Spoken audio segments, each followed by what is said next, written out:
আসসালামু আলাইকুম সবাইকে। আশা করি আপনারা সবাই ভালো আছেন। আমি যে উদ্দেশ্যটা নিয়ে এই ভিডিও রেকর্ডিংটা অন করছি, সেই রেকর্ডিংটা উদ্দেশ্য হইতেছে একটা মৃত্যুকে নিয়ে কথা বলা। আপনারা হয়তোবা পরের লাইনগুলো বুঝেই যাইতেছেন আমি হাদি ভাইকে নিয়ে কথাগুলো বলতে চাইতেছি। কিন্তু আমি সবার আগে মানে এটুকু মনে করাতে চাইতেছি আমার এবং আপনাদের পরিবারের অনেক আপনজনকে আমরা হারাইছি। তবে আলহামদুলিল্লাহ শুধুমাত্র আমি আমার দাদাকেই হারাইছি। আমার আপনজন, খুবই কাছের আপনজনদের মধ্যে। যখন আমি আমার দাদাকে হারাই তখন আমি ক্লাস 8 এ পড়ি। তো দাদা যখন যায়, যখন আমি তাকে কবরে রেখে আসি তখন মনে হয়েছিল কি আমি মনে হয় না আর কোনোদিন ঘুমাইতে পারবো।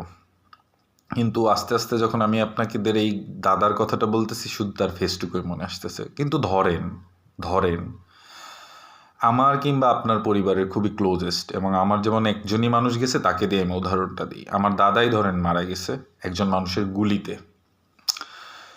অনেকেই মারা যায় জিনিসগুলা। কিন্তু সেই যখন গুলিতে মারা যায়, কেউ তাকে খুন করে, আমরা প্রত্যেকেই মৃত্যুর পরও জানতে চাই কেন মারল এবং তার বিচারটা দেখতে চাই। একজন মানুষ যে ওভাবে মারা গেল, প্রায় ১ মাস ১০ দিন হলো সে মারা যাওয়ার বয়স হইল। তাকে নিয়ে আমরা অনেকেই যদি ভুলে থাকতাম তখন ঠিক আছে ১-২ জন কথা বলতাম। প্রত্যেকেই পাগলের মতো হয়ে গেলাম যে justice for Hadi, justice for Hadi, justice for Hadi করলাম।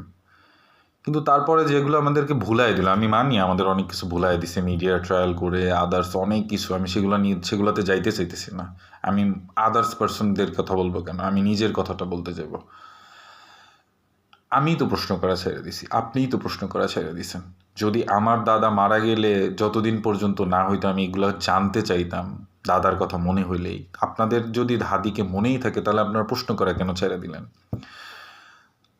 এই তো ২-১ দিন আগেই দেখলাম যে তারেক রহমান অনেকজন কন্টেন্ট ক্রিয়েটরকে নিয়ে সামনে বইসা কথা বলতেছে, রিলস কন্টেন্ট ক্রিয়েটর। তাদের কাছে কি একটা প্রশ্ন আসলো না যে এত নির্বাচনী ম্যানিফেস্টোতে আমরা এখন যা চাইবো তাই দিতে তারা বাধ্য হবে, হাত ধরে কথা বলবে, যাদের কখনো আসবেও না, দেখে আসছি হাসিনার সংস্কৃতি তো, যদি ওরকম হয় আসবেও না, তাও এসে গিয়ে হাত ধরে ভাই ভোটটা দিয়ে এমন এমন কথা বলবে। আমরা কি কেউ একজন নিজেদের পার্সোনাল জায়গা থেকে এটা বলতে চাইছি যে হাদি ভাই যে মারা গেল, কেন মারল?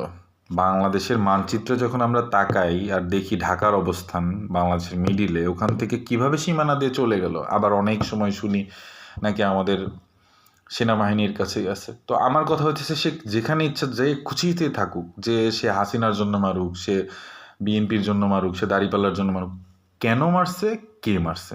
জানি বিচার করতে দেরি হয় সবসময়, বিচার সবসময় লেংদি প্রসেস, ন্যায় বিচার পাওয়ার জন্য লেংদি প্রসেসটাই বেটার। বাট আমরা প্রতিদিনে কেউ একটা বারের জন্য প্রশ্ন করতেছি না জন্যই মিডিয়া ট্রায়ালে আমরা তাদের মানে হাদিকে দাবায় ফেলতেছি। আমরা যদি প্রশ্ন করতেই থাকতাম, আমাদের মনে আছে যখন হইতেছে একবার ছাত্রলীগ একটা রেপ করছিল এবং আমরা এত কথা বলছিলাম যে এটা দিয়ে ধামাচাপা দেওয়ার জন্য আমাদেরকে অটো পাস দিয়ে দিছিল, যখন ২০২০ সালের কথা বলতেছি।